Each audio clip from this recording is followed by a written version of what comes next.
sobre essa palavra e a gente já vai para o capítulo 21, tá bom? Gênesis, capítulo 20, versículo 6. 21, né? Não, o 20 só para a gente pegar a questão do profeta. E a gente vai para o 21 mesmo a partir de hoje no estudo. Mas eu quero falar para vocês, essa primeira vez que aparece a palavra profeta no Velho Testamento é aqui, com Deus falando a respeito de Abraão. Então, Gênesis capítulo 20, versículo 6 diz assim: Então Deus lhe respondeu no sonho, Deus falando com Abimeleque, tá? Com o rei de Gerar. Ele diz assim: Sim, eu sei que você fez isso de coração puro. Eu mesmo impedi que você pecasse contra mim e por isso não lhe permiti tocá-la. Agora, devolva a mulher ao marido dela, ele é profeta e orará em seu favor para que você não morra. Mas, se não a devolver, esteja certo de que você e todos os seus morrerão. Tá? Então, aqui é o Senhor, o próprio Deus, falando com Abimeleque, que é o capítulo 20 que a gente terminou semana passada falando. Quem era Abimeleque? Rei da cidade de Gerar, era uma cidade lá no sul, já quase divisa lá com o Egito, ok? Era a região onde Abraão estava vivendo nesse momento, e esse rei, por Abraão ter dito que Sara era sua irmã, e que não era mentira, porque ela era meia-irmã mesmo, por ele falar isso, esse rei toma Sara para o seu harém.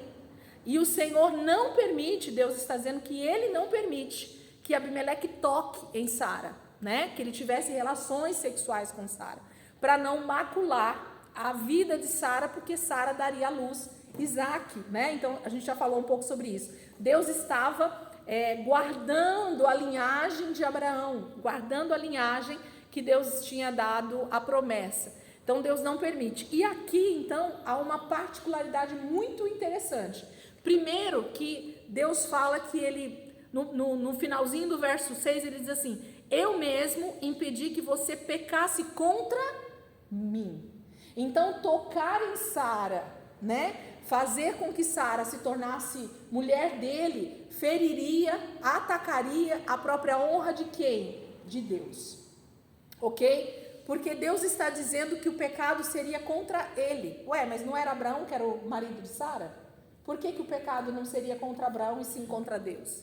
Ok? Porque Deus tinha algo específico para esse casal. E não é da linhagem de Sara que viria as 12 tribos de Israel, o povo que o Senhor escolheu.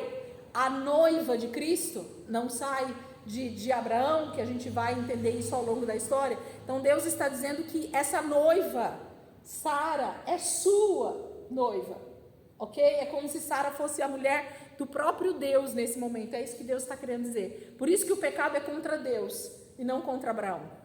Se ele se deitasse com Sara, o problema não estava com Abraão, e sim com o próprio Deus. Deus tinha uma aliança com Abraão e com Sara para que esse filho da promessa nascesse. Então jamais Deus permitiria que alguém tocasse em Sara nesse momento da história. Amém?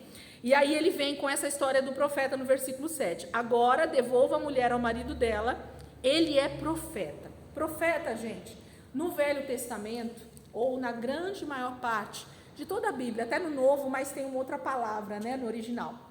Mas no Antigo Testamento, a palavra para profeta no hebraico é nabi, tá? E nabi significa literalmente porta-voz ou orador, tá? Então não tem a ver com essa mentalidade que a gente tem a respeito de alguém que o Espírito Santo toma a vida da pessoa e ela então fala coisas a respeito da minha vida, a respeito daquilo que eu estou passando. Não é essa mentalidade que a gente tem a respeito de profeta? Por causa da nossa história da igreja, né? A história da igreja mostra muito isso, esse significado para a palavra profeta, por causa do dom de profetizar que está lá descrito no Novo Testamento. Mas o que Deus diz a respeito de profeta, principalmente no Velho Testamento, é um porta-voz ou um orador, alguém que fala, alguém que pronuncia palavras que alguém pediu para pronunciar. Isso é o sentimento ou isso é o significado de profeta para Deus. Então, quem é o profeta para Deus? É alguém que ouve a voz de Deus fala com Deus e automaticamente é um porta-voz de Deus para o restante da população, das pessoas. Então, como Deus, no Velho Testamento, não se manifestava a todo mundo, ok? Como hoje através do Espírito Santo, então ele escolhia pessoas com propósito, com um chamado específico, que é o caso aqui de Abraão, e através dessa pessoa, Deus se fazia então um porta-voz.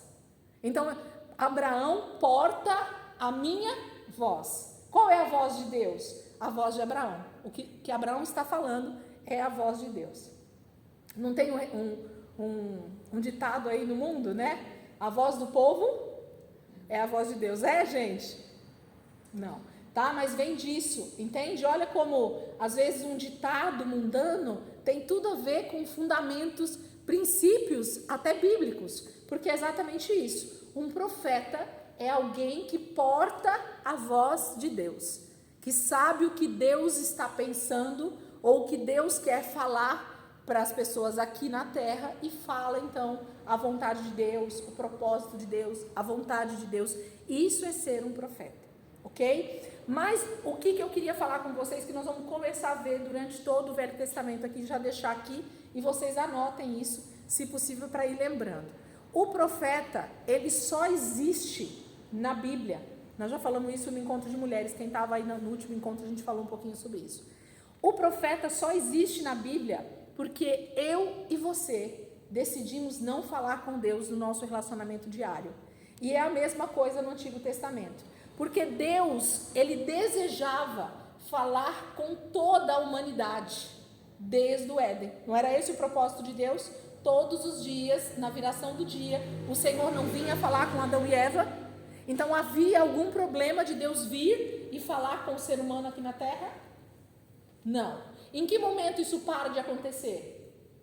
No momento em que eles pecam, em que o pecado entra no mundo através de Adão e Eva. Então há uma separação. Então Deus não pode habitar em meio ao pecado. E por causa disso, então, Deus não consegue mais se comunicar conosco.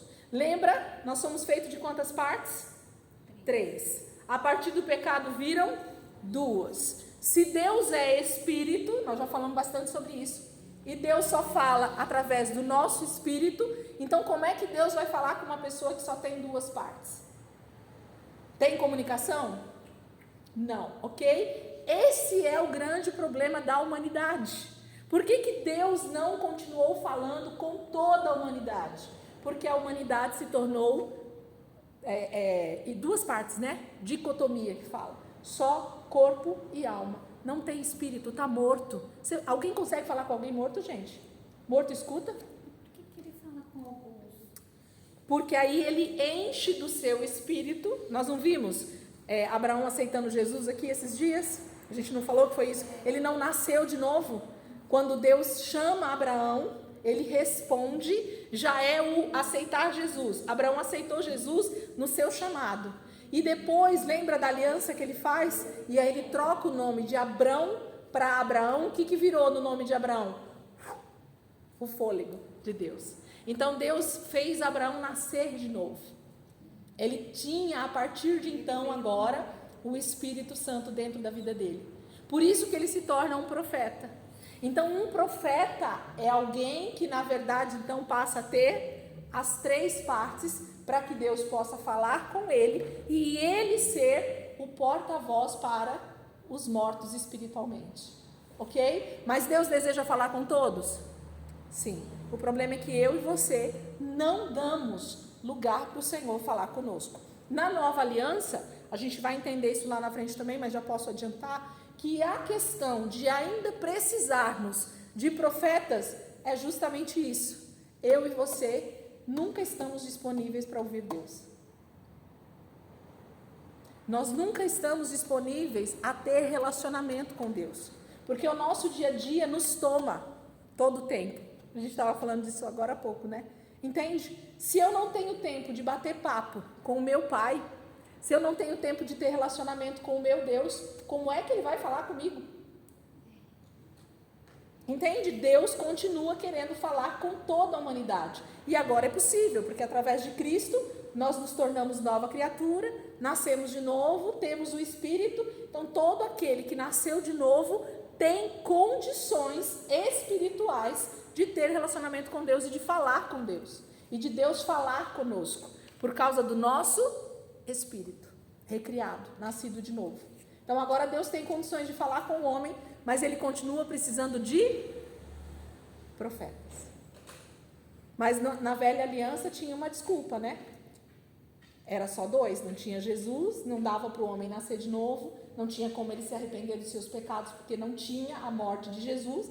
Então, realmente, Deus precisava escolher alguns, como a Edilene falou. Então, ele escolhe alguns, através dessa escolha, ele enche essa pessoa com o seu Espírito, e através, então, desse novo nascimento, agora Deus consegue falar com aquela pessoa, que é o chamado profeta, e o profeta, então, transmite a vontade de Deus, a palavra de Deus para o restante da humanidade. Certo? Isso é profeta. Tem alguma estrelinha, então, para o profeta, gente? Não, tá? Então, ser profeta não significa ter uma estrelinha a mais na sua patente. Pelo contrário, ok? Se Deus está precisando ainda usar profetas, é porque, infelizmente, nós não chegamos na maturidade espiritual que todos nós precisamos estar. Então, o que eu preciso fazer é, Senhor, que nós possamos acordar para esse relacionamento diário e assim o Senhor não precise mais usar profetas. Ou quando precisar usar profetas, seja para com o mundo, com os não cristãos e não com os cristãos.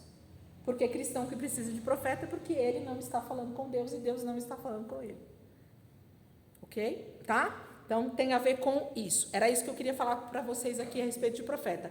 Então, profeta aparece pela primeira vez na Bíblia para Abraão. Abraão se torna um profeta. Mas Abraão escreveu um livro profético? Na Bíblia? Ué, entende o que eu estou falando para vocês sobre profeta? Tá? Então, ser profeta é falar a vontade de Deus para as pessoas. Então, Abraão, com a sua vida, ele falou várias vezes a vontade de Deus, ele viveu a vontade de Deus. Então, Deus falava com ele, e ele falava com os seus filhos, ele falava com as pessoas que estavam próximo dele, ele falava com os seus parentes, ele falava com os seus servos, ele ensinou os seus filhos a andar nos caminhos do Senhor. Isso é ser um profeta. Tá bom? Então, era essa questão. A gente vai falar um pouco mais quando chegar lá nos profetas, mas a gente vai entender um pouquinho mais isso depois. Capítulo 21, então. Vamos lá para o capítulo 21. O nascimento de Isaque, né? O Senhor foi bondoso com Sara, como lhe dissera, e fez por ela o que prometera. Sara engravidou e deu um filho a Abraão em sua velhice, na época fixada por Deus em sua promessa. Abraão deu o nome de Isaque ao filho que Sara lhe dera. Quando seu filho Isaque tinha 8 dias de vida, Abraão o circuncidou, conforme Deus lhe havia ordenado. Estava ele com 100 anos de idade quando lhe nasceu Isaque, seu filho. E Sara disse: Deus me encheu de riso, e todos os que souberem disso rirão comigo.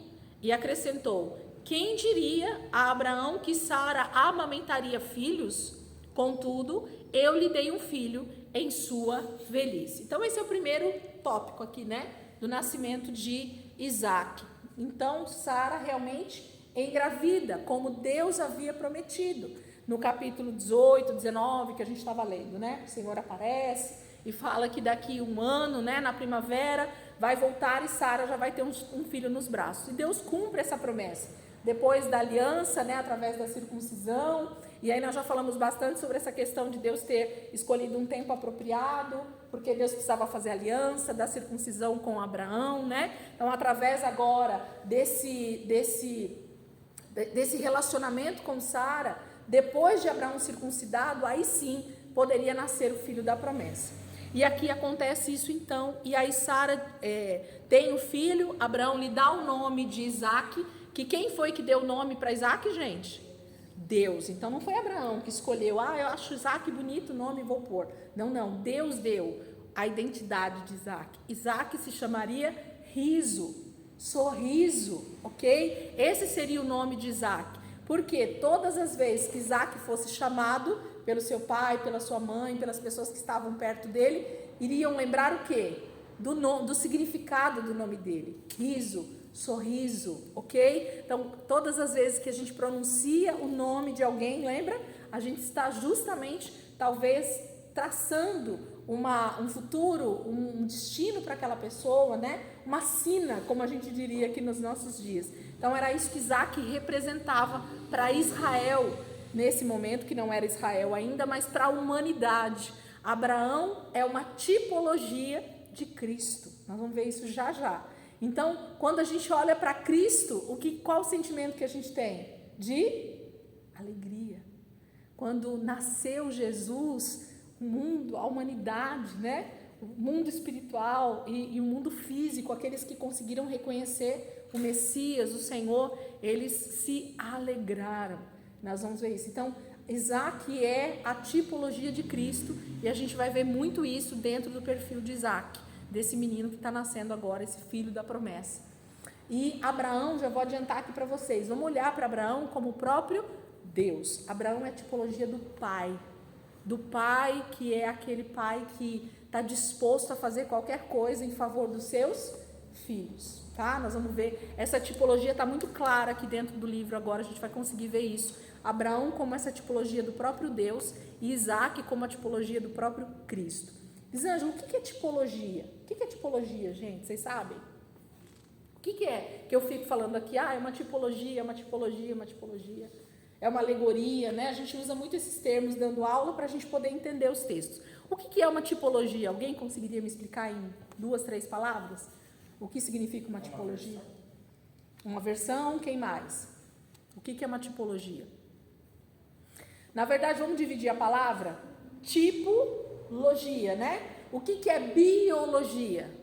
Como que é? Os estudantes aí lembram? O que é bio? Bio é natureza, né? Não é isso? E logia, o estudo da natureza, não é isso? E teologia, o que é? Teo, Deus. Logia, o estudo de Deus. Então, toda palavra que tem o logia no final é estudo de alguma coisa, ok? Então, a tipologia estuda um tipo, uma versão ou algo que parece, mas que a gente vai ver o que é realmente depois, ok? Vamos pegar um exemplo bem simples, bem banal. Queijo, ok? Queijo. Se a gente pegar um tipo de queijo e pegar outro tipo de queijo, a gente vai dizer, isso é um tipo parmesão, isso é um tipo meia cura, não é isso? Mas todos não são queijos, mas são tipos diferentes, ok? E aí saíram de curas diferentes, de momentos diferentes do leite, não é isso? Então, uma tipologia fala de alguém que traz um tipo, uma versão de algo, ok? É isso que é, então, a tipologia, o estudo de um tipo de Cristo, de um tipo de Deus, de um tipo de Salvador, entende? Nós estamos fazendo um estudo de alguém que tipifica Cristo. Então, Isaac vai ser um tipo de Cristo, ok? Então, ele vai demonstrar, através da vida dele, das suas atitudes, do seu caráter, das suas falas, da sua forma de agir, do seu sacrifício, nós vamos ver um tipo de Cristo, tá? Então, é o estudo de algum tipo, de alguma coisa. Então, quando a gente fala de tipologia, a gente está estudando um tipo de alguém, tá? Então, o tipo de Deus vai ser Abraão. A gente vai ver Abraão dentro dessa figura do próprio Deus aqui, tá bom? Então, gente, quando vocês não souberem algum termo que eu falo, ou já pergunta, ou me lembra de falar o que é, para que a gente, ao eu repetir isso, comece ficando claro para vocês do que eu estou falando. Quando eu falo, olha, gente, Josué, nós vamos ver lá na frente, Josué é um tipo, é uma tipologia do próprio Espírito Santo. Entendeu? Então, a gente vai entender que ele está representando, que ele está nos mostrando a figura do Espírito Santo, ok? Então, a gente vai andando na Bíblia e vai vendo os tipos de várias questões que Deus está querendo nos mostrar. E aí ele diz assim, ó, no versículo 4, Quando seu filho Isaque tinha 8 dias de vida, Abraão o circuncidou, conforme Deus lhe havia ordenado. Então, na aliança, lembra no casamento lá de Deus com Abraão? Tinha essa aliança, tinha esse pacto, tinha esse critério a ser seguido dentro desse pacto que Deus faz com Abraão. Tinha que circuncidar todo menino que nascesse na sua casa ao 8º dia. Então, Abraão já começa aqui, através de Isaque, cumprindo a aliança que ele tinha com o próprio Deus. Então, todos os outros foram circuncidados em épocas diferentes, em idades diferentes, né? Abraão, por exemplo, tinha 99 anos já, né, quando foi circuncidado. O próprio Ismael tinha de 13 para 14 anos quando foi circuncidado. E os outros homens da casa de Abraão, funcionários, empregados, parentes ali, todos foram circuncidados em épocas totalmente diferentes, de idades diferentes. Mas a partir desse momento, a partir dessa aliança que Deus fez com Abraão, qual era o tempo da circuncisão? 8º dia, tá bom? Então, tem um significado o 8º dia aqui, mais para frente a gente vai falar um pouquinho sobre ele, tá? Então, Abraão circuncida Isaque ao 8º dia. 5. Estava ele com 100 anos de idade quando lhe nasceu Isaque, seu filho. Então, Abraão estava aqui com 100 anos de idade. E Sara disse: Deus me encheu de riso, e todos os que souberem disso rirão comigo. Então, o significado Isaque traz essa conotação aqui. Sara está dizendo: todo mundo que ouvir falar de mim vai rir comigo, vai ter alegria comigo do que Deus fez na minha vida, porque na minha velhice Deus me deu condições de ter um filho que eu tanto desejei durante toda a minha vida. Deus cumpriu isso na minha vida. E Sara, então, vai ser um tipo também dessa mulher que vai representar a própria igreja de Cristo, ou que vai representar Israel como mulher, como um ventre extremamente frutífero. Nós vamos ver isso no outro versículo, eu vou mostrar para vocês. Então, Sara passa a ser esse ventre agora fecundo de Deus, que através dela começa uma grande descendência, um grande povo para Deus começa a nascer a partir de uma mulher, a partir de uma criança, a partir de uma promessa. Então, Abraão começa sendo esse pai das nações, com o seu nome trocado. Sara se torna não mais Sarai, mas Sara, e esse filho então é esse riso, é essa alegria que vai começar a brotar na boca de todo mundo que ouvir essa história, que perceber o que Deus fez na história da humanidade. A humanidade estava sofrendo em seus delitos, em seus pecados, sem Deus falando sobre a terra. Aqui nós estamos com aproximadamente 2000 anos já de história, aproximadamente, se a gente for pegar lá de Adão até Abraão aqui, aproximadamente já 2000 anos de humanidade. E a humanidade estava sofrendo nesse momento sem Deus. Deus não falava na terra nesse momento, assim como está falando com Abraão. Deus havia deixado a humanidade a partir de Noé vivendo agora por conta própria, ok? Porque eles, mais uma vez, tinham decidido não servir a Deus como deveria. Então, eles começam de novo a se afastar dos princípios da palavra. Então, de Noé até Abraão, mais ou menos 500 anos, tá? Algumas gerações se passaram aqui já. E Deus tinha praticamente deixado de falar, porque a humanidade tinha se corrompido novamente, através da geração de Cã, através da geração de Jafé, através da própria genealogia de Sem. Porque onde é que Abraão estava? Na terra de Ur dos Caldeus, numa terra em que a gente, historicamente olhando, naquele mapinha que eu dei para vocês, uma terra totalmente longe dos princípios de Deus. Já tinham deuses sendo adorados lá, muita idolatria, muito pecado. Aí a gente já tem Sodoma e Gomorra, que já existia. Então, tudo isso está no contexto da terra, das civilizações que existiam nesse momento. Então, a terra já estava sofrendo a ausência de Deus, mais uma vez, né? Então, sempre que vai se passando um certo tempo, parece que Deus diz assim: eu preciso intervir, eu preciso ir, porque senão, literalmente, a terra vai se acabar em pecado, em destruição, por conta do próprio pecado, ok? Então, Deus, mais uma vez, intervém na história, através da história de Abraão, que é a linhagem de Sem, ó. A linhagem está andando, e Deus, então, vem no momento oportuno, da 10ª geração, aquela história que nós já falamos bastante aqui. Deus vem e intervém. Então, através desse homem, dessa mulher e desse filho que está nascendo agora, com Abraão com 100 anos de idade, Deus está colocando riso, sorriso, alegria de novo sobre a terra, ok? Deus vai começar uma história. E aí ela diz assim, e acrescentou Sara, né? Quem diria a Abraão que Sara amamentaria filhos? Contudo, eu lhe dei um filho em sua velhice. Nós vamos encontrar algo muito particular dentro da palavra de Deus em algumas épocas da história. E aqui começa a primeira, que é mulher estéril. A primeira mulher estéril que a gente vai ver na Bíblia é Sara. Essa é a primeira mulher que aparece dentro da palavra de Deus, falando que ela é uma mulher estéril. Percebe que várias coisas aparecem pela primeira vez aqui, justamente com Abraão. Deus está contando uma história para nós. Deus está mostrando algo para nós, espiritualmente falando, através da vida de Abraão. E Sara, então, é uma mulher estéril. Esterilidade, gente, para esse contexto histórico, era sinônimo de maldição. Era sinônimo de maldição mesmo, a palavra maldição. Então, para uma mulher ser estéril, era porque Deus não tinha prazer naquela família, naquela mulher. Era quase que ela tinha culpa por ser estéril. Então, esse era o contexto para essa época histórica. E quase que o Velho Testamento todo, tá?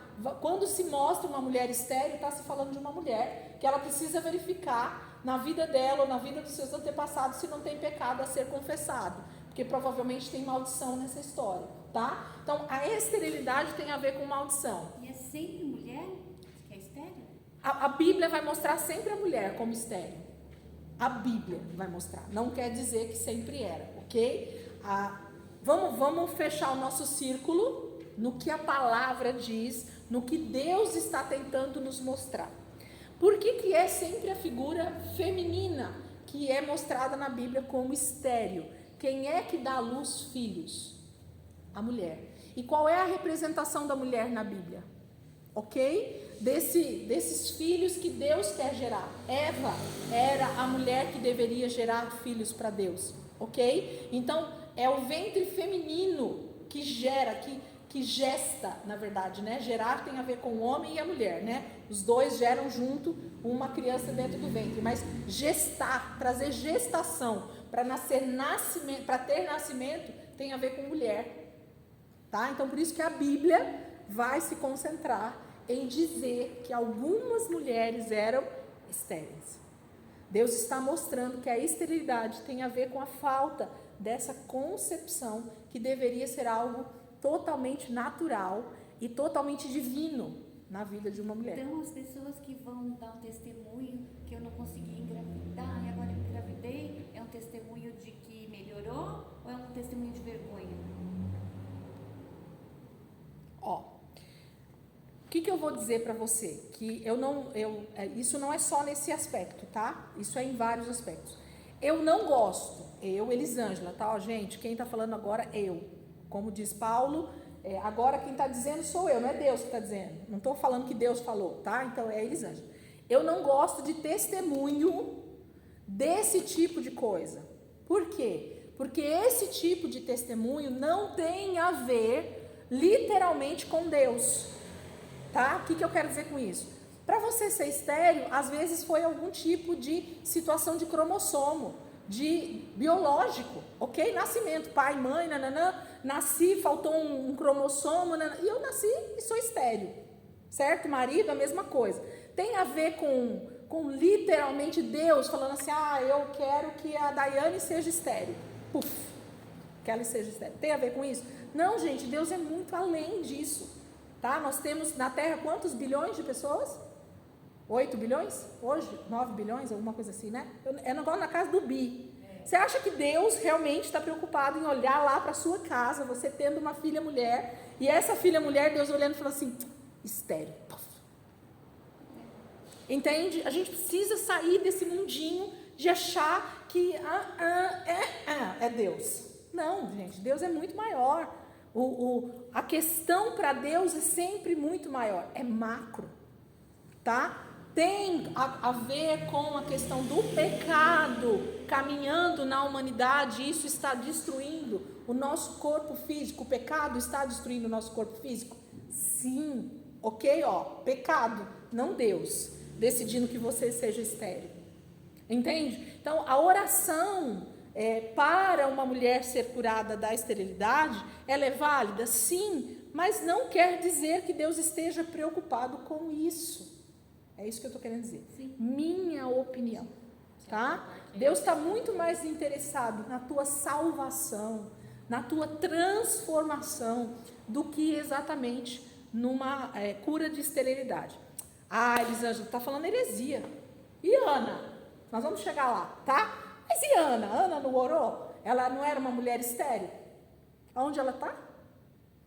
Israel, contexto histórico da história de Israel. E Ana é um tipo, ok? E Samuel é um tipo dentro da palavra de Deus, que nós vamos aprender muito com essa mulher, que era onde eu ia chegar agora, que eu queria explicar. Mas explicado, fala, Gatinha. Mas Deus também é Deus de milagres. Você também pode mudar. Sim, vamos lá. O que ela me perguntou é assim, se a esterilidade Se volta... hoje em dia a esterilidade é a mesma coisa. É tipo assim, no sentido de maldição, é essa a questão. E uma mulher que está dando testemunho de que ela foi curada de uma esterilidade, ela está contando sobre uma maldição que foi quebrada ou sobre uma bênção que Deus está dando para ela? Aí tem a questão da saúde. Mas naquela época não era diferente. Aí era maldição. Isso, não, então, mas não é diferente para esse tempo. A questão é que quando a gente pega a Bíblia, o que é a Bíblia, gente? A Bíblia é um livro que Deus está contando uma história para nós da humanidade, só que através da vida da Sara, do Abraão, do Josué, do Moisés, do Jacó. Deus está nos comunicando algo espiritual. Vocês acham que não existia esterilidade em outras mulheres de outras nações? Entende? Lógico que existia. Ou em homens, que foi o que a gente acabou de falar aqui. Entende? O problema nem era a mulher, era o homem que... Mas ficava...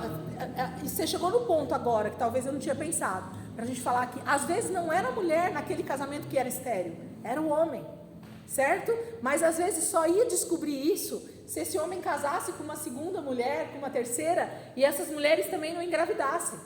E aí a vergonha era pior ainda. Ou para a mulher a vergonha também, né? De pular fora também e engravidar de outro homem. Não, mas aí isso é, tipo, se a mulher era morta, para aquela cultura ela é morta.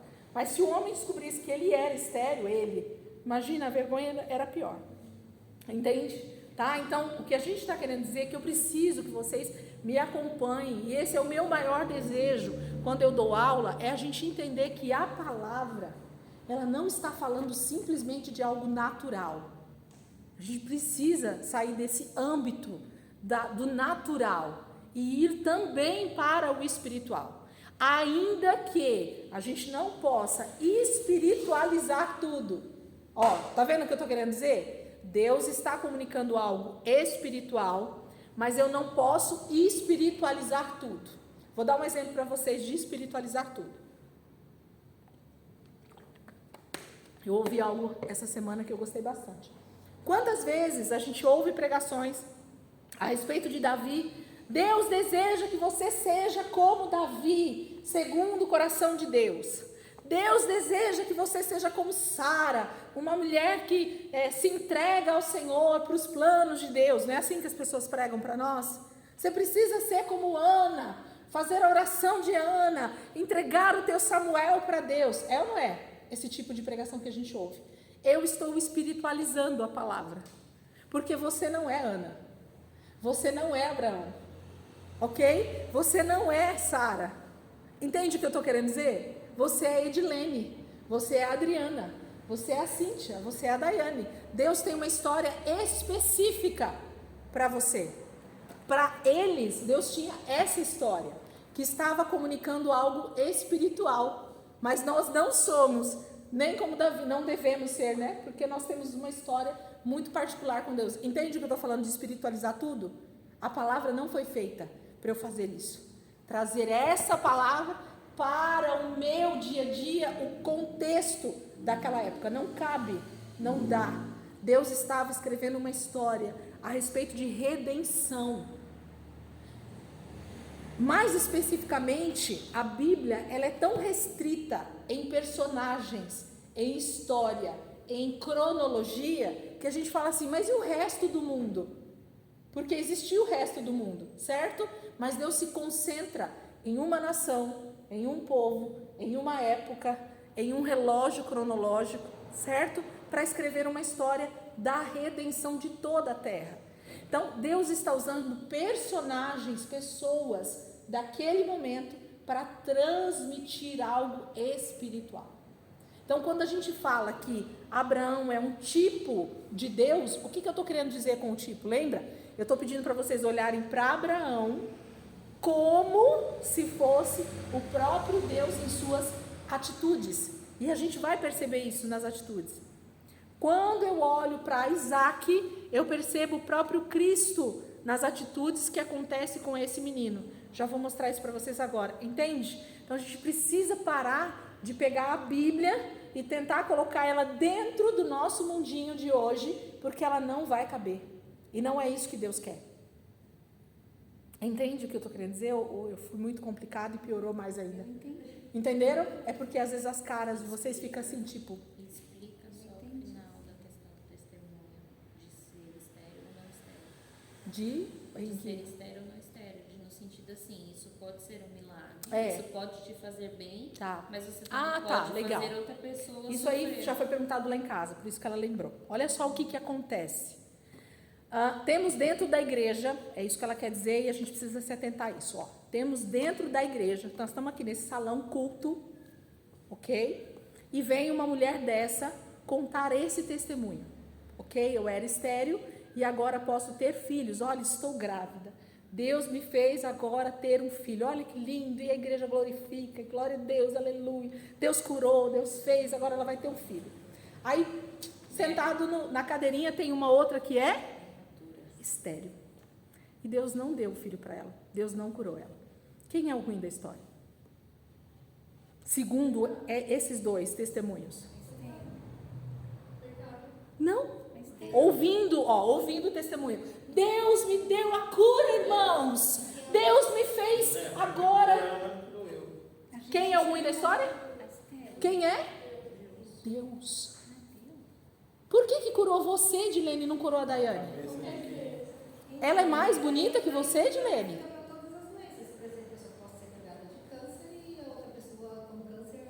Entende?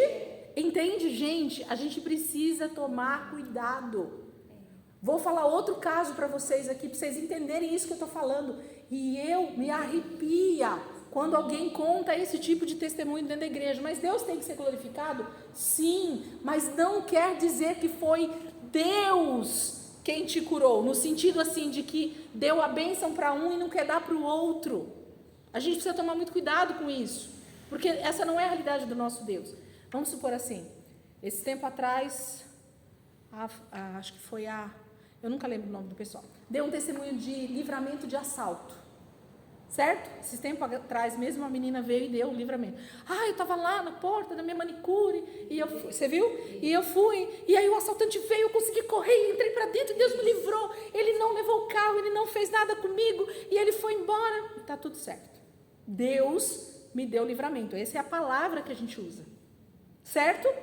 E se tem alguém dentro da igreja, naquele mesmo dia, que sofreu um assalto, levaram o carro, feriram a pessoa, mataram o filho dela, como é que é isso, Edilene? Como é que é isso, Adriana?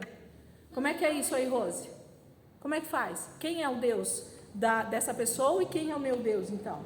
Aí volta para, na verdade, só o livre-arbítrio. Mas então o que livrou ela, da vez que curou ela, foi de medicina, então. Livre-arbítrio. Não é isso. Tem a ver com Deus. Prestem atenção. Tem a ver com Deus. Mas tem a ver com fé. Tem a ver com uma palavra específica que a pessoa recebeu.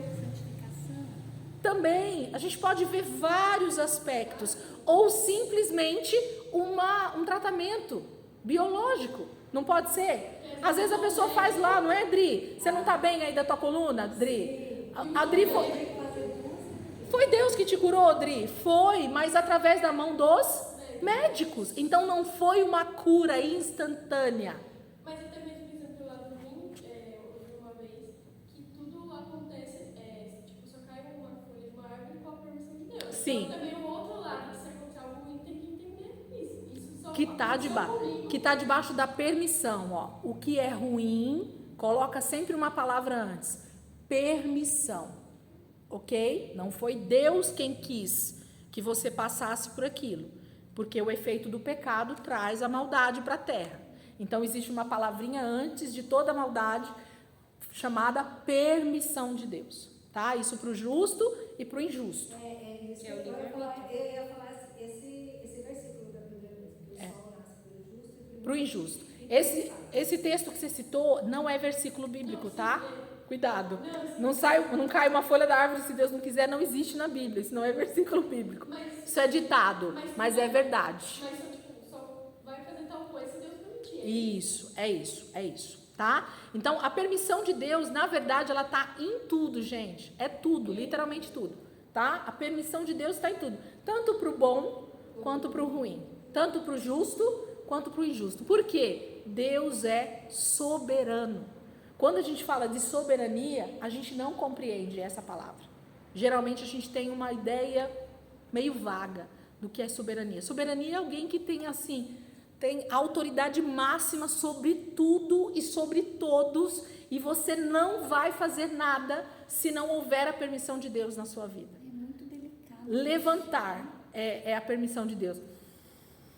Você está respirando agora pela permissão de Deus. Porque senão ele tirava o teu fôlego e você, cai dura, tá? Então, tudo tem a permissão de Deus. Então, essas questões de testemunhos de hoje, do nosso contexto, século XIX, eu vou colocar agora nesses últimos... É muito perigoso, Elisângela, falando, de novo, tá? Não é a palavra que está falando. Isso é uma experiência minha de ler a palavra e não ver esse tipo de testemunho dentro da palavra, tá? Eu não vejo isso. Pode falar.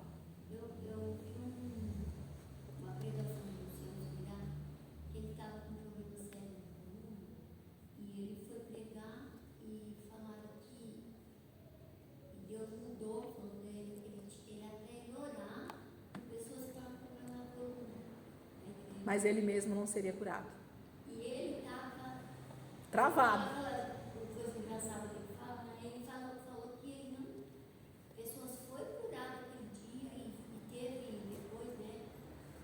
O testemunho. Pessoas e ele mesmo não foi curado. E ele foi curado de muito tempo depois. Sim. Eu acho que cada um tem o tempo de Deus. Sim. Não digo nem tempo, também essa palavra pode ser usada, mas você vê que, na verdade, o governo de Deus sobre a vida de uma pessoa é algo que a gente não consegue ter domínio e que não dá para rotular. Você tem fé, você não tem fé, por isso que você não foi curado, tá? Pode. É a mesma coisa a gente aqui, né? Aí a gente sai, tudo rapidinho, entra no carro, e aí essa aqui fica lá, no celular, dentro do carro. Ela está com uma conduta de maior risco. Uhum. E aí a gente vai falar que foi Deus. Entende? Então, assim, às vezes, toda uma situação da nossa vida tem a ver simplesmente com o acaso, a gente diria dessa forma, tá? Ou do risco que eu tô correndo mesmo, ou da situação que eu me pego. Gente, quem é mais fácil sofrer algum tipo de assalto? Quem tá andando de dia ou quem tá andando de noite? Tá? Não é que isso só... Hoje em dia não tem horário. Mas estou dizendo assim, percebe? Sim. O quanto de risco você se põe, geralmente tem a ver, né? Uma doença física pode ter a ver até com a alimentação que você tem, gente. Uma mulher pode se tornar estéril até pelo jeito que ela foi criada, a comida que ela comeu. Isso estou falando de genética. Né? Então, assim, percebe que tem coisas que tem mais a ver com as coisas naturais do que com coisas espirituais. Mesmo quem tá ouvindo, eu, na minha opinião, eu me pergunto. Eu me pergunto, eu falo assim, legal. Porque aí a questão do Dinheiro, gente, já viu aqueles testemunhos? Pode falar. Porque aí o testemunho, na verdade, ele é o que Deus faz na sua vida, não no seu físico, não no seu... O que Deus tem mais desejo é transformar a nossa vida, né, gente? Nosso caráter. Esse é o propósito de Deus. Deus não está preocupado com essas coisas que a gente acha que Ele está preocupado, tá? Deus quer te salvar. Deus está pensando em eternidade. Deus não está pensando nesse mundinho. A pessoa chega aqui na frente e fala assim, nossa, eu recebi de Deus 10 mil reais na minha conta lá, né? Caiu do nada, 10 mil reais na minha conta. Aí tem um aqui passando fome dentro de casa, gente. Que Deus é esse, Edilene, que te dá 10 mil reais e o irmão que está passando fome não cai nem 100 na conta dele? Entende, gente? Não tem a ver com Deus. Para com isso, é meninice no reino de Deus. Sabe o que é meninice? Meninice no reino de Deus. Deus está interessado em transformação de vidas, transformação de caráter, salvação do ser humano. Você estava no inferno e Deus te salvou. Eu fiquei com vergonha de dar aquele testemunho que eu dei aqui. Do quê? Porque é uma coisa espiritual.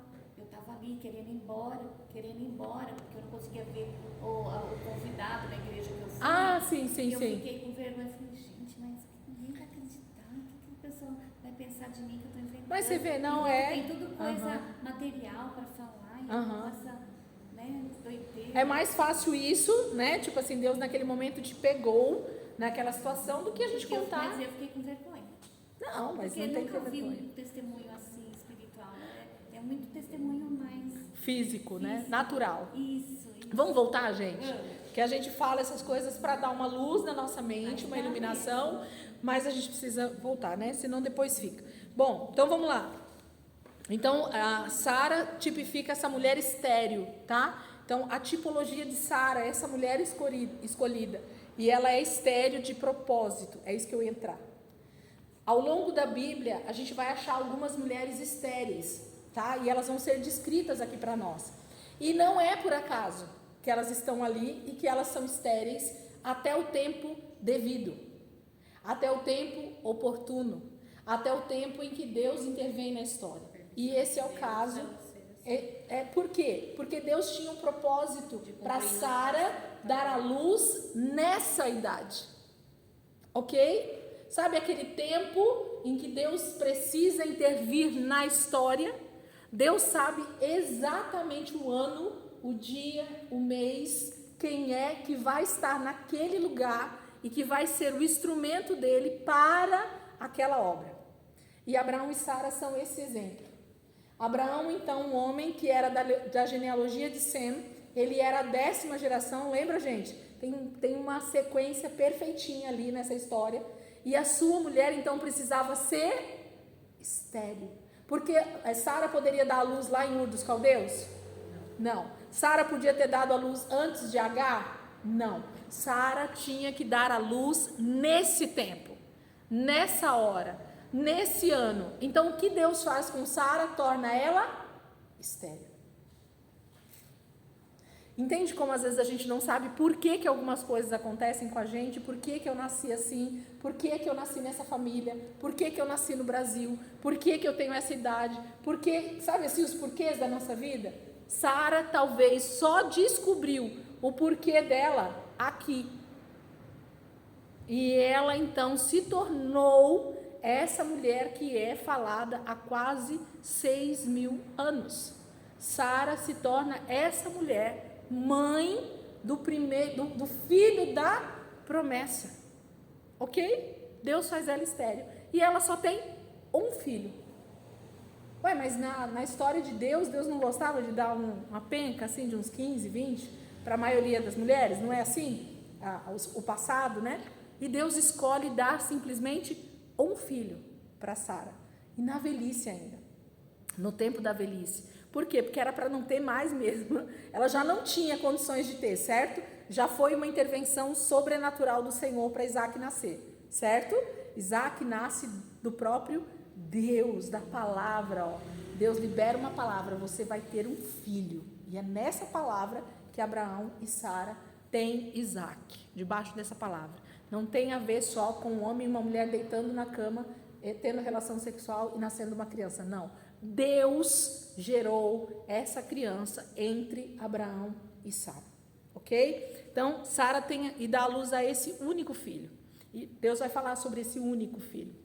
Vamos seguir. Então, Sara é esse exemplo de mulher estéril. Grava aí que esterilidade na Bíblia é profético, tá? É algo que Deus está fazendo ao longo da história.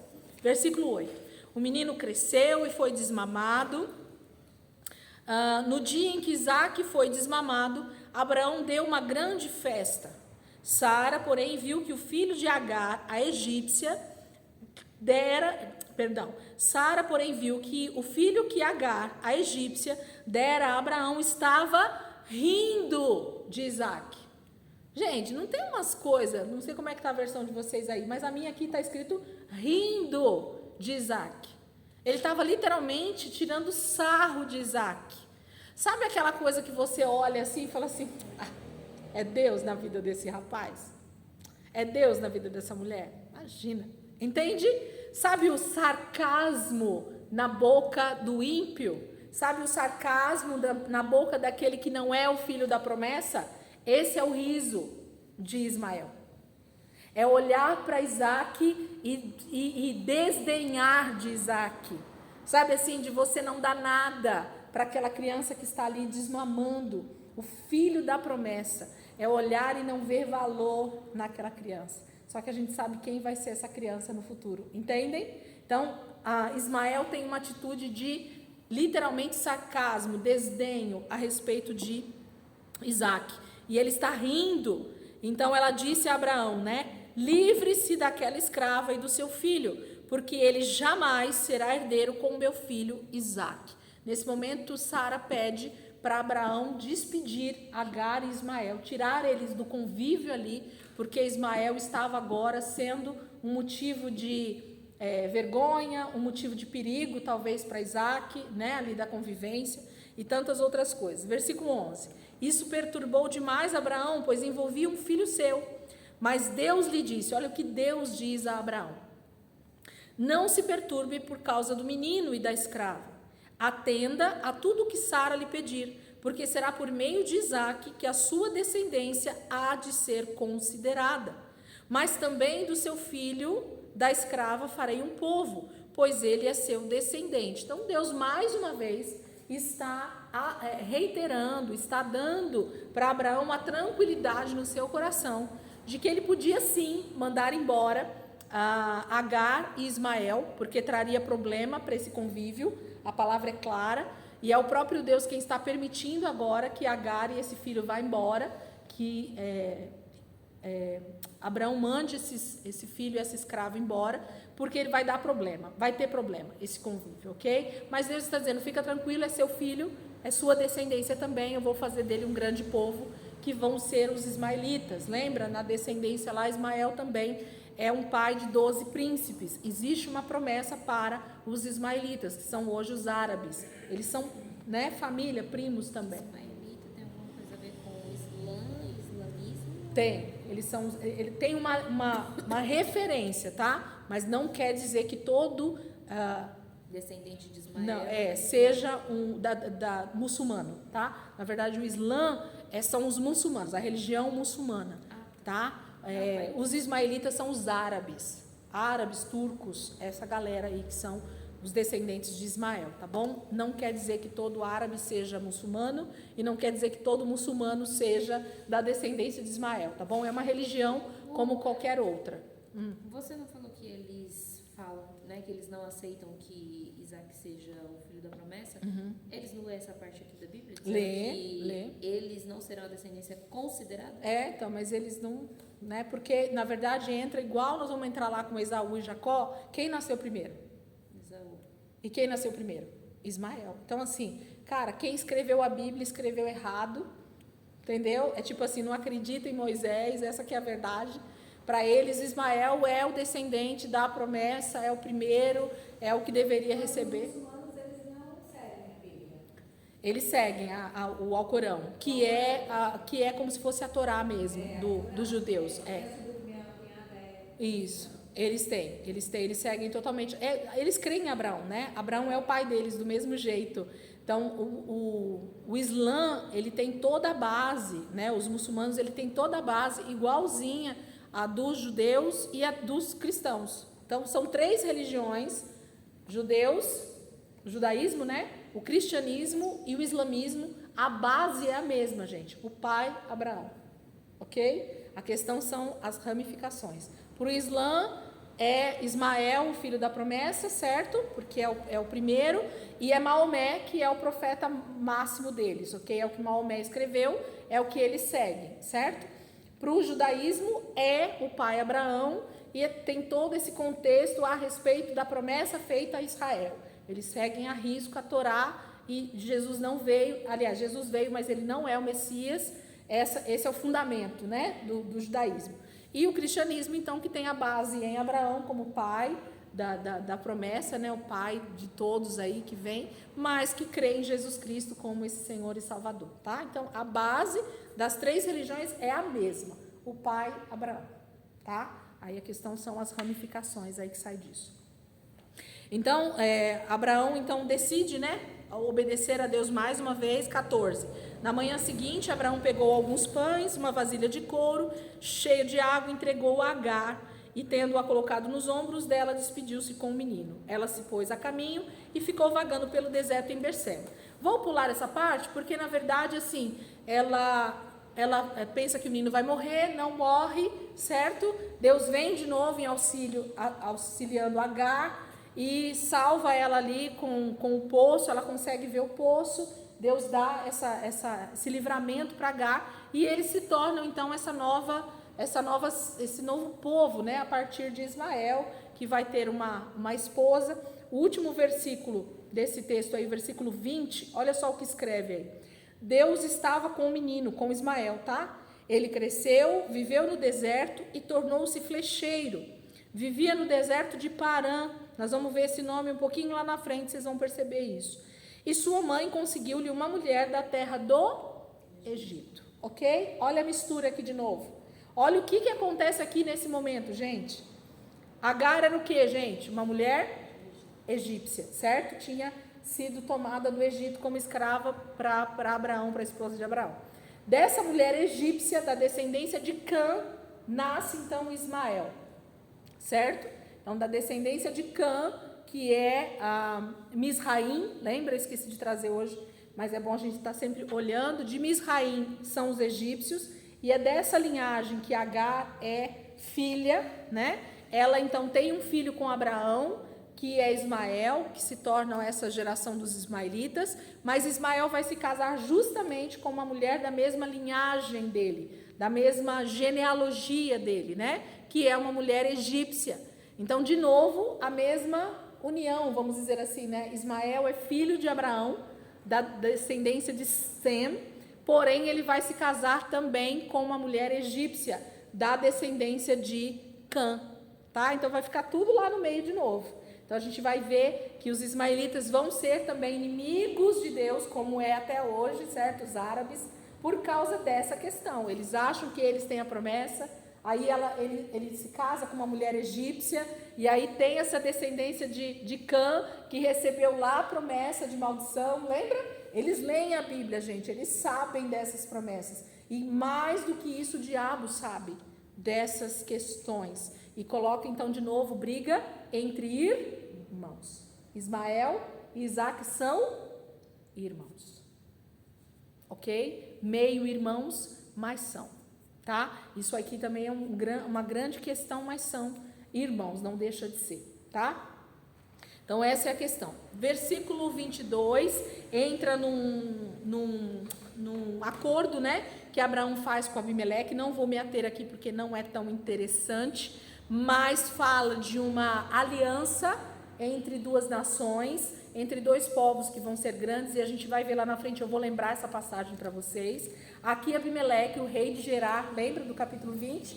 Ele faz um acordo com Abraão, porque percebe que Abraão é muito próspero, Abraão é muito forte, Abraão é um homem de Deus, ele teme pela sua nação, ok? Então ele fala, opa, deixa eu me unir com Abraão, porque eu estando unido com Abraão, a possibilidade de vir lá na frente uma guerra contra mim é menor. Então é isso que Abimeleque faz aqui. Ele faz um acordo com Abraão, temendo no futuro Abraão ser muito grande, poderoso e vir contra ele.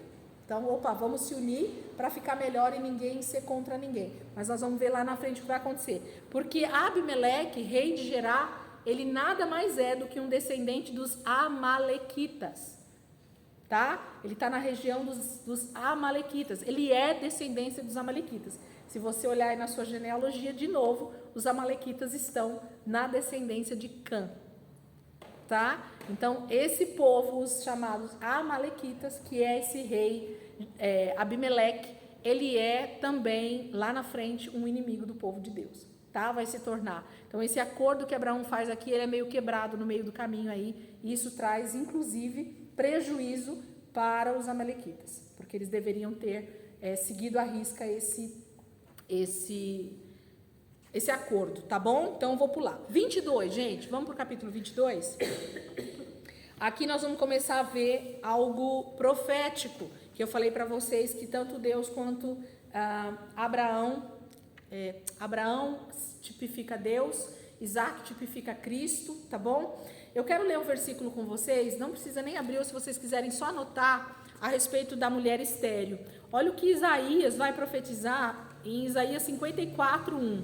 Se vocês quiserem olhar lá, ou se quiserem só ouvir, diz assim, ó: cante, ó estéril, você que nunca teve um filho, irrompa em canto, grite de alegria, você que nunca esteve em trabalho de parto, porque mais são os filhos da mulher abandonada do que os daquela que tem marido, diz o Senhor.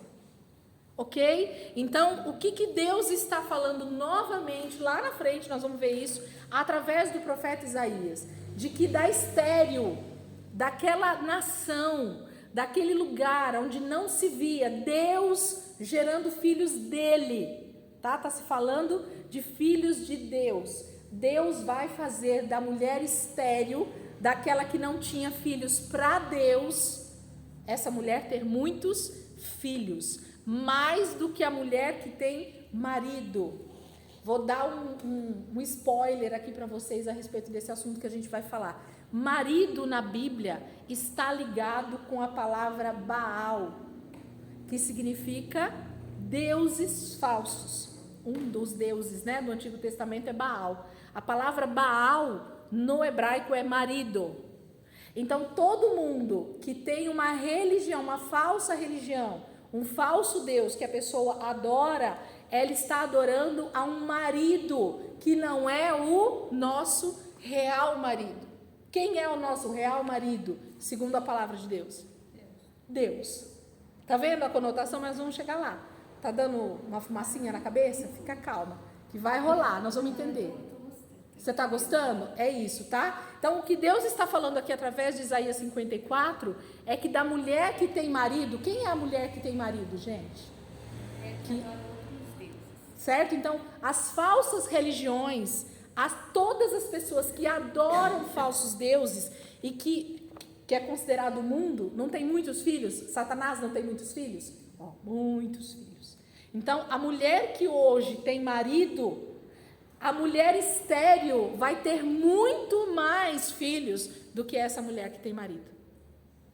Tá? Porque aparentemente Deus está deixando a sua mulher estéril. Mas não.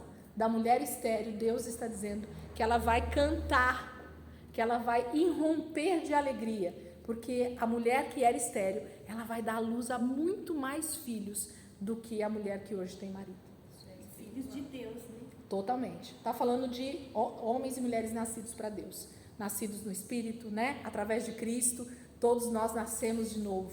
Então, a mulher estéril, que não gerava filhos para Deus, ela passa a gerar filhos para Deus. Por isso que Sara é uma tipologia dessa mulher estéril espiritual.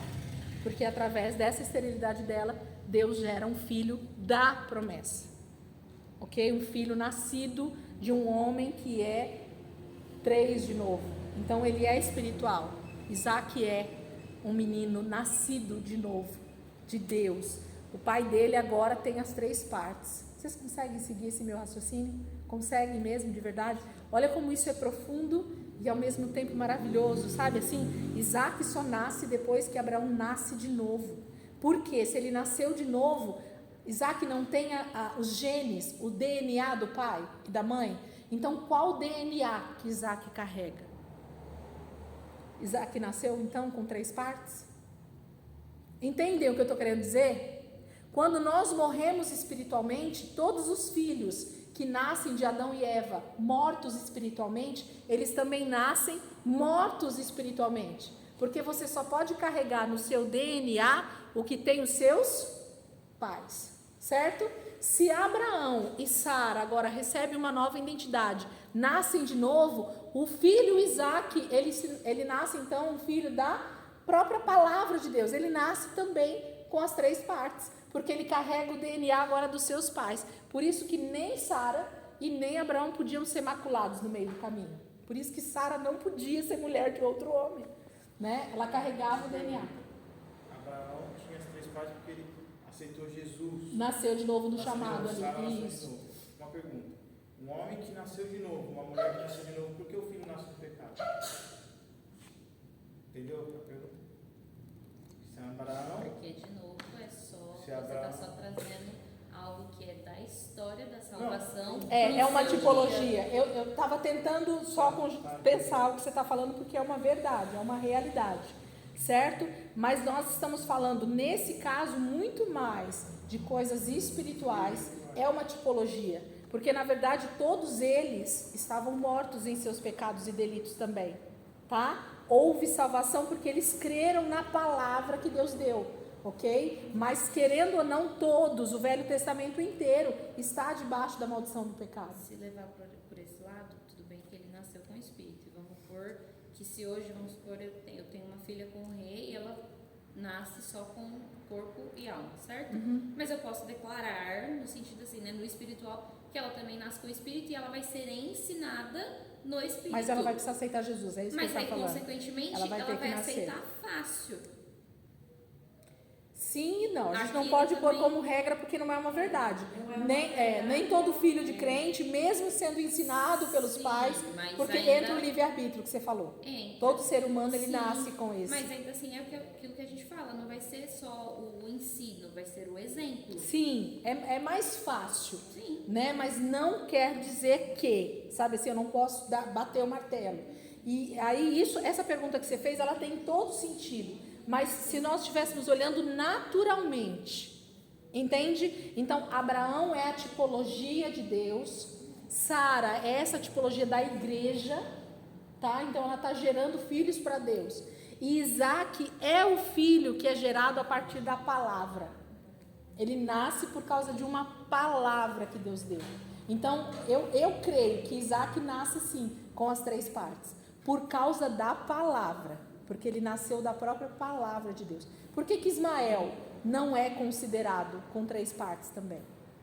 Entende? Porque ele não nasceu da palavra. Todos nós nascemos da palavra. Quando a gente aceita Jesus por causa do quê? Porque nós cremos na palavra. A palavra de Deus diz que nós nascemos da água e do Espírito. Isso é espiritual, gente.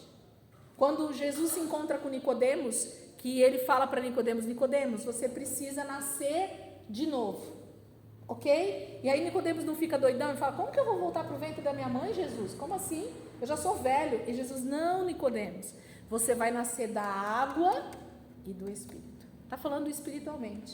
Você vai nascer de Deus, você vai nascer da palavra de Deus, entende? Então, Isaac, ele nasceu de uma palavra. De novo eu vou repetir, Isaac não nasceu simplesmente de uma relação sexual entre Abraão e Sara. Não foi, gente. Eles não tinham mais idade para isso. O livro de Hebreus vai falar isso. Nem Sara tinha menstruação mais e nem Abraão tinha mais espermatozoides vivos o suficiente, talvez, para gerar uma criança. Entende o que eu estou querendo dizer? Então não tem a ver só com a biologia, mas tem a ver com uma palavra gerando vida. Deus gera, através da relação dos dois, Deus gera dentro de Sara essa vida para gerar esse filho da promessa. Entendem o que eu estou querendo dizer? Essa parte é a parte espiritual, que a gente precisa entender. Deus pega um homem de 100 anos, uma mulher de 90, porque ela tinha 10 anos a menos que ele, e gera um filho Não há condições, Rê. Eu e você não tínhamos condições de nascer de novo. Fora de cogitação. Entende o que eu estou querendo dizer? No mundo espiritual, nós estávamos mortos espiritualmente. Abraão e Sara estavam mortos geneticamente.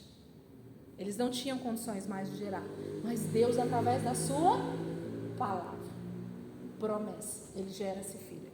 Então, por isso que Isaac nasce com as 3 partes. Mas o restante todo nasce só com 2, tá? Não nasce com as 3 partes mesmo, não. Vai ter que nascer de novo da água e do Espírito. Amém? Todos eles vão ter que... Então, o versículo de Isaías fala justamente dessa mulher estéril, que vai ter muitos filhos, muito mais do que a mulher que hoje tem marido. Tá? Vamos voltar lá para o 22? Mais 7 minutos, dá para a gente falar bastante coisa aqui ainda. 22.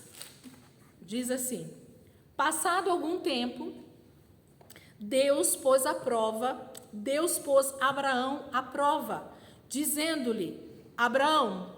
Então, aqui eu já vou começar a falar de bate-pronto para vocês. Essa palavra prova, no hebraico, é a palavra para teste, tá? Teste no sentido de quando a gente estuda uma matéria na escola e a gente então vai fazer uma prova. Por que você vai fazer a prova? Para saber se você estudou a matéria, se você entendeu a matéria, certo? É para isso que a gente faz prova na escola, não é?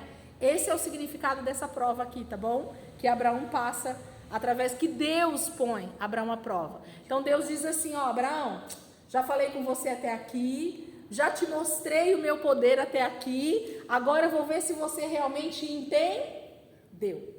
É isso que Deus está fazendo, tá? Então Deus teve tanto relacionamento com Abraão que agora ele diz assim: vamos ver se você entendeu direitinho como é que é me ouvir, como é que é me obedecer, vamos ver se você sabe como é que é esse negócio. Você me obedeceu lá atrás, não obedeceu? Sai da tua terra, da tua parentela, vai para uma terra, e não tem tudo isso que nós lemos até aqui? Eu te dei uma palavra que você ia ter um filho, você teve o filho, você creu, e isso foi lhe imputado por justiça. Agora eu vou fazer uma prova com você, vamos ver se você aprendeu direitinho, Abraão. É isso que Deus está falando. E aí Deus volta a falar com Abraão, porque percebe que aqui o versículo já diz assim: Abraão. Então Abraão ouviu de novo a voz de Deus. Passou um tempo, né? Passado algum tempo, Deus falou de novo com Abraão. E Abraão então diz, e ele respondeu: eis-me aqui. E para os estudiosos, esse eis-me aqui de Abraão é dizendo assim: pode falar o que o Senhor quiser, que eu estou pronto.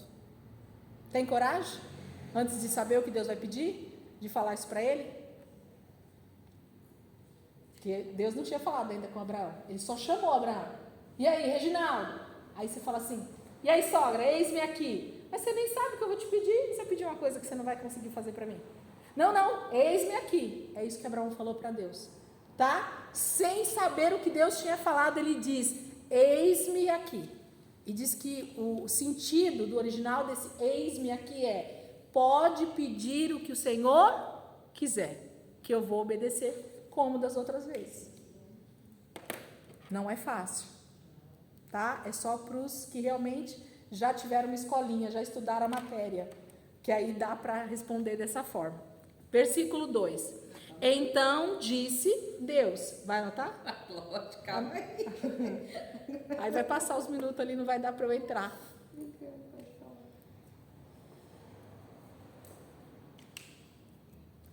Eita Deus. Aqui é o próprio Calvário aqui, gente. Nós vamos entrar aqui no Calvário agora, na morte de Jesus.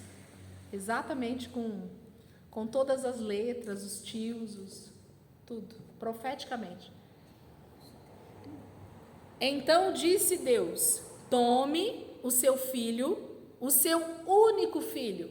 Ué, gente, quantos filhos Abraão tinha até aqui? 2.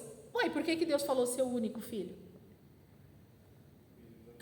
O único filho da promessa. O único filho que Deus considerava, ok? Porque o filho de Agar, para Deus, não era filho de Abraão, né? Num sentido do que Deus estava escrevendo para a história. Por que eu te falei que Abraão é a tipologia de Deus? Vocês comparam com alguém que tem um único filho também? Que deu o seu único filho? Quem foi que deu o único filho? Deus. Ok? Então vamos seguir. Tome o seu filho, seu único filho, Isaque, a quem você ama, e vá para a região de Moriá, a quem você ama. Abraão amava Ismael também? Sim, mas muito mais Isaque. Ok? Por quê? Porque era o filho da promessa. Era aquele filho que Deus tinha falado com ele que ia dar para ele e para Sara. Então existia algo muito mais forte e espiritual na vida de Isaque do que naquele filho que havia nascido da escrava. Será que ele amava Agar como ele amava Sara? Jamais. Ok? Então vocês concordam que aquele filho de Agar só foi uma relação sexual que aconteceu e nasceu uma criança? Mas não é só uma questão de amar, é uma questão mais de proximidade, né? De intimidade. Que Deus ama tudo. Eu entendo a frase, mas ela também não é 100% literal, né? Tá, isso. Agora vamos então para esse amor. A gente precisa entender que Deus fala isso por um propósito, ok? Porque se a gente vê João 3,16, que é o versículo mais citado em toda a história da humanidade depois que Cristo morreu, qual é?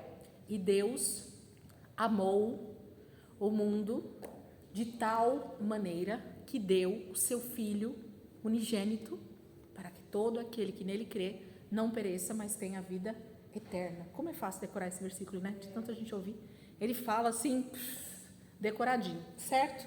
Deus também tinha um Filho unigênito, porque toda a humanidade estava morta, ok? Nasceram do pecado e não de Deus, porque eles teriam que ter nascido de Adão sem o pecado, para continuar sendo filho de Deus. Mas não foi assim que aconteceu, né?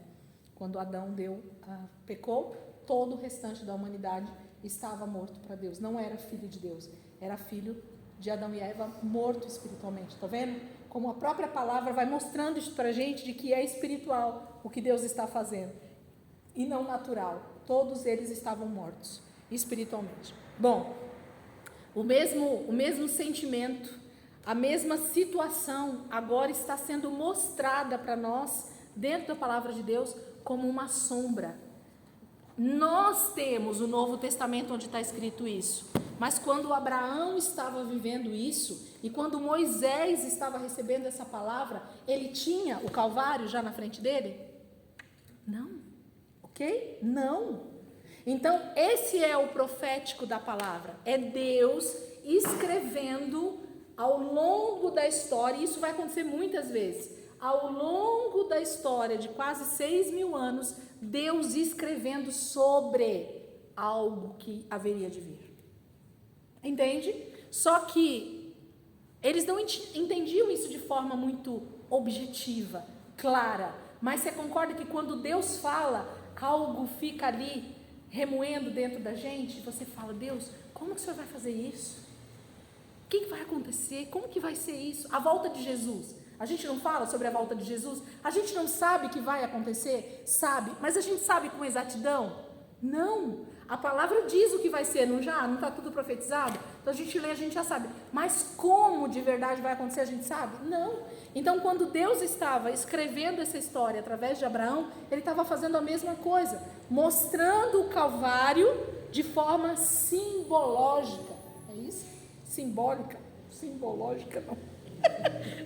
Podia dar para editar aqui, simbológica não, simbólica, tá? De forma tipológica, era uma tipologia do Calvário.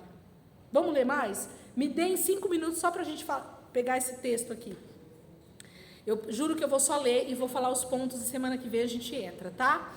Sacrifique-o ali como holocausto num dos montes que eu lhe indicarei. Então, Isaque seria sacrificado, né, como holocausto. Na manhã seguinte, Abraão levantou-se, preparou o seu jumento, levou consigo 2 de seus servos e Isaque, seu filho. Depois de cortar a lenha para o holocausto, partiu em direção ao lugar que Deus lhe havia indicado. No 3º dia de viagem, Abraão olhou e viu o lugar ao longe. Disse ele aos seus servos: fiquem aqui com o jumento, enquanto eu e o rapaz vamos até lá. E depois de adorar, voltaremos. Gente, Abraão era tão Deus, tipologicamente, tá? Ele tinha tanta confiança nesse Deus que falava com ele. Por isso que ele falou: eis-me aqui. E aqui ele diz assim, Deus estava mandando ele sacrificar Isaac. E ele diz: não, ô servos, eu vou só ali adorar. Adorar. E nós já vamos voltar. Entendem o que é isso, gente? Sacrificar o seu próprio filho, sacrificar aquilo que você mais ama para Deus é adorar. Será que a gente sabe adorar? Sabe não. Entende? Abraão está nos mostrando um tipo de adoração. Claramente. Só que eu vou mostrar os pontos aqui para vocês. Olha o que diz no versículo 3 de novo. Abraão levantou-se e preparou o seu jumento. Levou consigo quantos servos? 2. Quantos estavam do lado de Jesus na cruz? 2. Isaac, seu filho. Então estava o terceiro lá, que era o próprio Cristo. Depois de cortar a lenha para o holocausto, partiu em direção ao lugar que lhe havia indicado. Então onde é que foi a madeira em cima de Jesus? Onde foi? No ombro. Quem carregou a cruz? Jesus. Para ele mesmo ser sacrificado, não foi? Para ele mesmo ser crucificado. Isaac carrega a própria lenha para o seu sacrifício também. Tem alguma coisa aqui? Ah, tá. Desculpa aí. Tá todo mundo no assim, terceiro dia, perdão, gente, perdão. No terceiro, não, mas está escrito: depois de cortar a lenha para o holocausto, partiu em direção ao lugar que Deus lhe havia indicado. Mas é o Isso. No terceiro dia de viagem, quantos dias? 3 dias, ok? Quantos dias Jesus ficou morto? 3 dias. No terceiro dia de viagem, Abraão olhou e viu o lugar ao longe. E disse ele aos seus servos: fiquem aqui com o jumento, enquanto eu e o rapaz vamos até lá. Depois de adorar, voltaremos. Nós vamos falar um pouco mais sobre isso. 6. Abraão pegou a lenha para o holocausto e o colocou nos ombros do seu filho Isaque. Olha onde foi a madeira, gente. Não podia Abraão ter carregado? Podia, não podia? Mas quem tinha que carregar? Isaque, a tipologia de Cristo. Nos ombros do seu filho Isaac. E ele mesmo levou as brasas para o fogo e a faca. E o fogo foi com Abraão, tá? O fogo e a faca foi com Abraão. Então quem matou Jesus? Foram os judeus? Foram os judeus que mataram Jesus, gente? O que vocês acham? Não. Deus, o próprio Pai, sacrificou o Filho. Ok? Não foram os judeus. Os judeus julgaram Jesus. Mas quem matou Jesus foi o próprio Pai. Eu estou enviando ele para morrer. Eu estou mandando ele para morrer. Eu vou matar o meu filho no lugar de toda a humanidade. O meu único filho. A quem eu amo. Eu que vou matar ele. Os dois iam caminhando, os dois juntos. Isaac disse ao seu pai Abraão: meu pai. Sim, meu filho, respondeu Abraão. E Isaac perguntou: as brasas e a lenha estão aqui, mas onde está o cordeiro para o holocausto? E respondeu Abraão: Deus mesmo há de prover o cordeiro para o holocausto, meu filho. E os dois continuaram caminhando juntos, ok? Deus é quem provê o próprio cordeiro, porque Isaac era só uma tipologia, certo? Nós vamos, semana que vem a gente vai entrar melhor nesse texto. Entende o que eu estou querendo dizer? Vocês estão vendo o relato da cruz aqui ou só eu vejo? Entende? Entende? Como é fantástico isso, como é maravilhoso Deus nos mostrando tipologicamente, profeticamente, algo que só aconteceria lá através do próprio Filho. Então, por isso que Abraão é uma tipologia de Deus. Por isso que Isaac é uma tipologia. Não quer dizer que ele é, mas ele não está representando? Ele se torna um tipo. No Calvário, exatamente. Os dois servos de Abraão podem ser os dois ladrões? Podem. Entende? O jumento pode ser o jumento que levou Jesus para a entrada triunfal também? Pode, porque provavelmente Isaac foi montado nesse jumento. Entende? Está na palavra. Deus está falando tudo para nós desde o início. Ok? Então está tudo muito claro. Dentro da palavra a gente vai ver uma história sendo contada a respeito da redenção. Tudo na Bíblia aponta, o Velho Testamento todo aponta para Cristo. Mostra Jesus em toda a Escritura no Velho Testamento. Todo o texto. Tá bom? Vamos orar para a gente terminar? Passou a hora.